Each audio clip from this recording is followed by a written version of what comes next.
Notice, by the way, all of you have bottles in front of you. Where's the bottleneck on every bottle? It's at the top.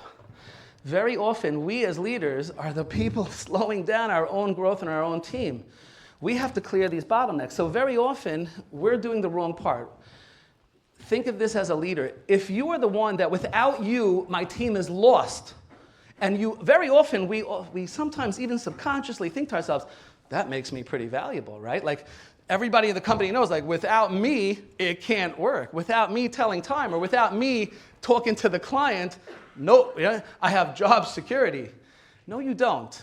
You really don't. You know why? Because eventually the company is going to realize you're the reason we're not growing, because we can't grow beyond you. Your capacity is already filled.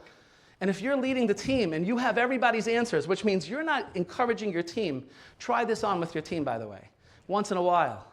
If they don't have an answer, like they always come to you, they knock on your door, what do I do? What do I do? What do I do? Ask them, if you couldn't reach me, what would you do?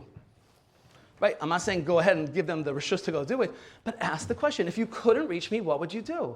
Now, if they are the right people in the right seats and they get that stuff, most of the time they do know what to do.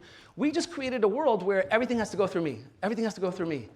I have to answer everything, I have to do everything for them, which means you are probably, I'm willing to bet if you raise your hands, I just don't have enough time. I don't have enough time. I can't get to everything, can't do everything. What do you expect of me? Because your job is not to tell time.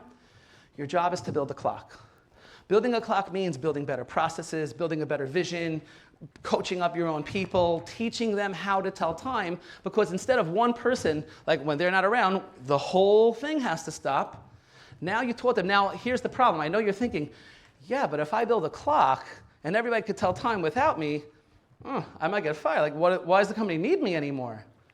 Do you know how valuable a person that could create flow and processes and take a team from this level to this level to this level, because they're able to build a mechanism that allows the team to grow? Do you know how even more valuable that person is? If, let's say, you get paid $50 an hour, $25 an hour at this level, a person that could take, and I'm willing to bet if I ask the leadership team, if you have a guy who could take us all the way to the next level and 5 levels above, you know how much more valuable you come in? Because it's not about being able to tell time, it's about building a system.